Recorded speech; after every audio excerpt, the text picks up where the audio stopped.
Okay. There you go. Alright everyone, welcome to the Messy Makeup Mama channel. I know. Is this not big enough for you? I don't want patches to pop it. Okay. Let's do this.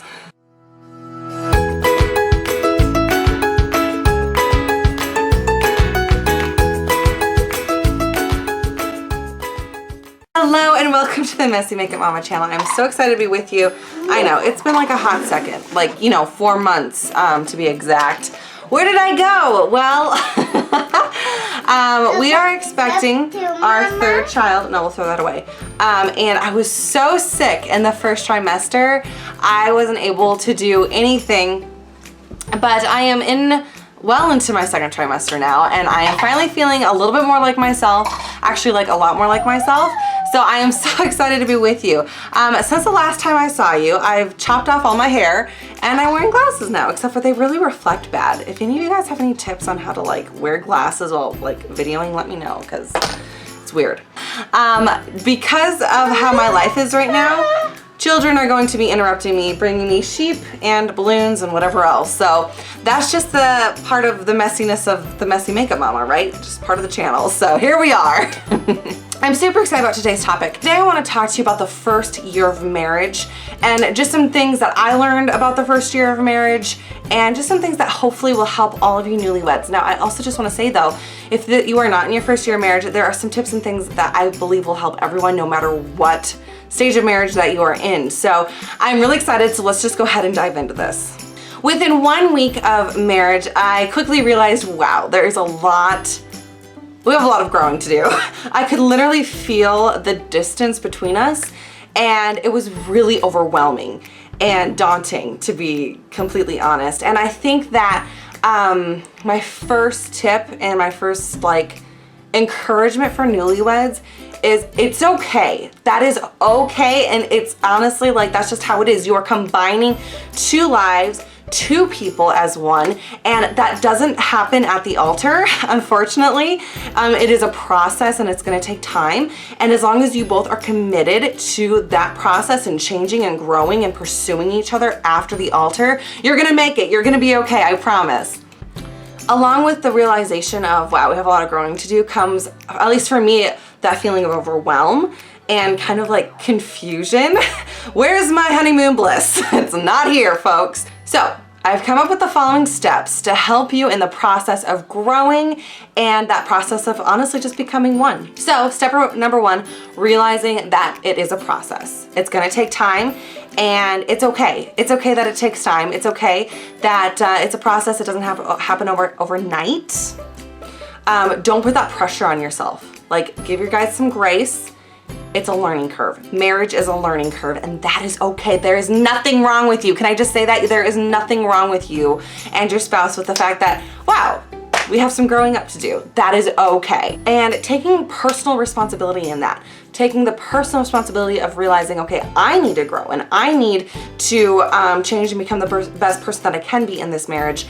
Because the minute that we think we're perfect and that we don't need to change and that our spouse is the one that needs to do all the changing is the minute that our marriage is in serious danger. Because there's this belief in marriage and this belief in kind of that fairy tale of, I'm gonna find this person and they're gonna love me just the way I am and we're gonna live happily ever after and we're not gonna have any conflict ever.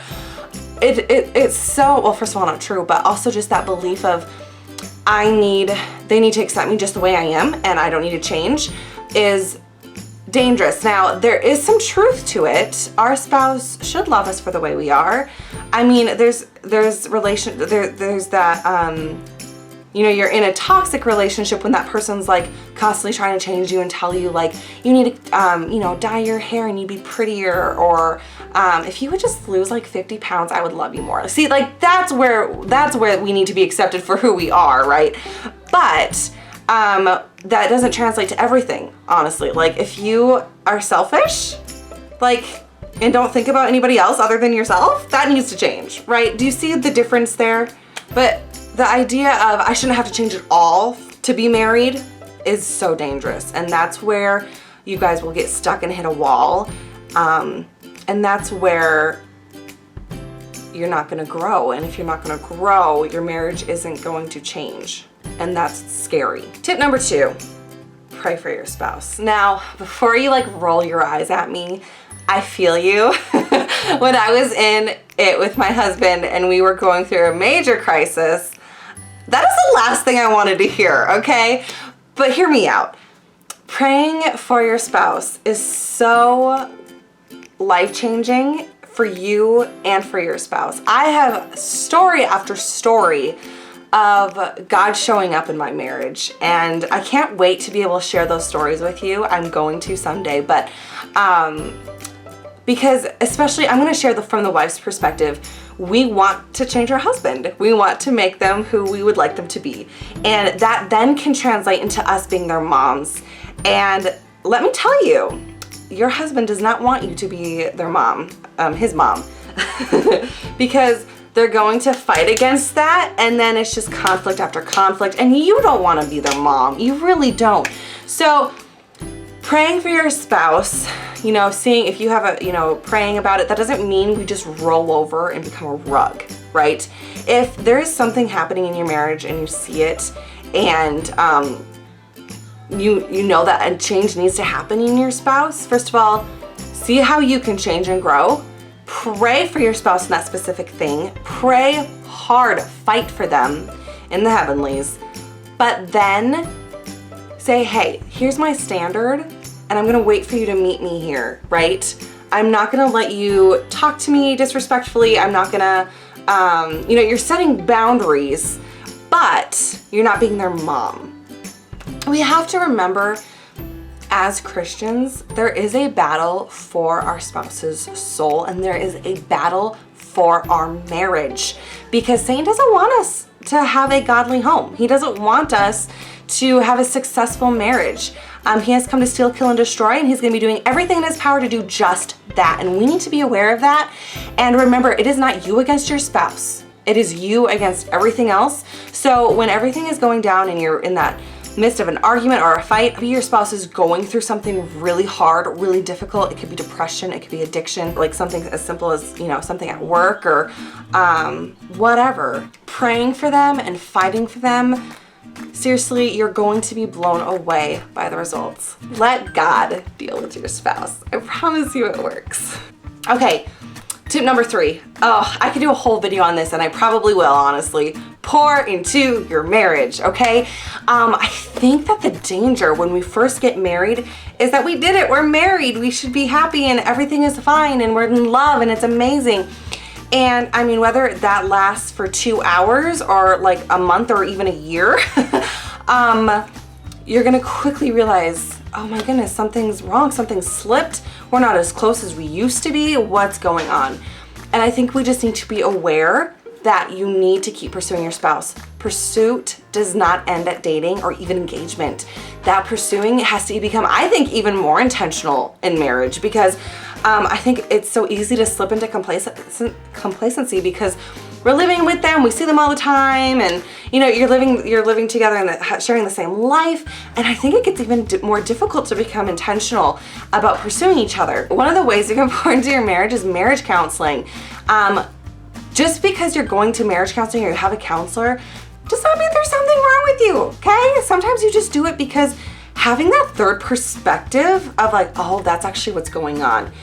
I think that we live in such a dangerous mindset of we should have this all figured out, and we don't need a marriage counselor unless we're like something seriously wrong. That's so silly. Like, we weren't meant to figure out marriage by ourselves. Like, there's no way for us to be able to do it all by ourselves.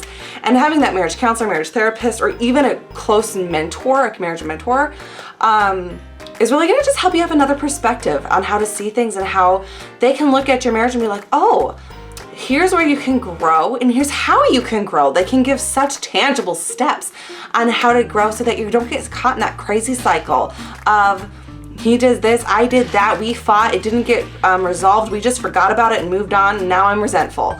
So I think it's so important to have a third trustworthy party, which is why I say counselor. It can be like an older, maybe you find a couple that's like, they've been married for 20 plus years. They probably have a thing or two to be able to, some wisdom to be able to share with you. So I think having somebody coming from the outside in saying, here's how you can work this out. It's a breath of fresh air. Some other really practical ways you guys can continue to pursue each other is reading through a really good marriage book. Most of them are fluffy and crap, but there are some really good marriage books out there. Or like a couple that just on the top of my head, Boundaries by Dr. Henry Cloud. Such a good one. That's not specific. I think there is boundaries in marriage, but just the Boundaries book is great. Another one that me and Joseph have loved is Keep Your Love On by Danny Silk. That is so good and has some really good tips on communication specifically, because I mean, come on, y'all know that communication is what makes your marriage make it or break it. And then the third really awesome tool that we've used is called the Marriage Journal by Audrey and Jeremy Roloff, and it's so good because it's just a little devotional, and then there's 6 questions to go through with your spouse every week, and it's a perfect way to just make sure y'all are doing okay and that you're all on the same page. And it's personally one of my favorite times of the week because we're connecting, because life can get really busy, so it's just a perfect way to connect. But don't fall into the mindset that, oh, our love is fine, our love is enough, right? That'll carry us through. No.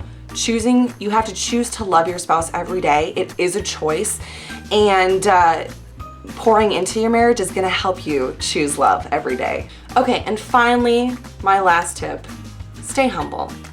Marriage is a daily process of dying to yourself, and it's so easy to slip into the pride of, oh, I don't need to change, they're the ones who need to change, or I'm right and they're wrong and that's that. Or when you're hurt, just blaming them, it's their fault. But honestly, the real change, the real growth, and the real process of dying to yourself is stopping and being like, okay, where can I take personal responsibility? Where did I show up wrong, or where did I do wrong? And again, that doesn't mean we're a rug, right? That doesn't mean we just let our spouse plow over us, you know? That's why it's important to have a mentor or a counselor to see where those areas are, where we need to, like, if they're, you know, where that toxic relationship can happen. Even in a healthy marriage, there still can be little weeds growing up in there. But in the generality of it, staying humble is where you're really going to be able to become emotionally connected to your spouse, and that emotional and spiritual connection. Sorry, my daughter is crawling underneath this. That's where the honeymoon phase comes in. I'm just saying, like, that's where you just are over the moon about your spouse. I can honestly say 4 years into marriage, I know it's only been 4 years. I still have a lot to learn. Y'all know I do not pretend to have it all figured out. But my husband and I are more in love and are closer emotionally and spiritually than we were in year 1. All that to say, it's okay if your first year of marriage is not a honeymoon phase. It's okay if you guys hit some pretty hard obstacles. I just want to encourage you, don't stop there. Don't look at that obstacle and say it's over. We don't have an honeymoon phase. We must not be right for each other. Don't stop there. There are things you can do. You can pray. You can pursue help through books, counseling. I mean, y'all, there are so many marriage tools out there to help you. And staying humble, and just that realization of, okay, this is a process, and it's okay that it's a process. You both are not perfect coming into marriage. You don't get married and then you're perfect. Like, that just doesn't happen. So to expect it all to be perfect and wonderful is really just an unrealistic expectation. I love you, and if this video was helpful, make sure to leave a thumbs up and subscribe, and leave a comment down below what stood out to you the most. I'll see you all next time in the next Messy Makeup Mama video. Bye!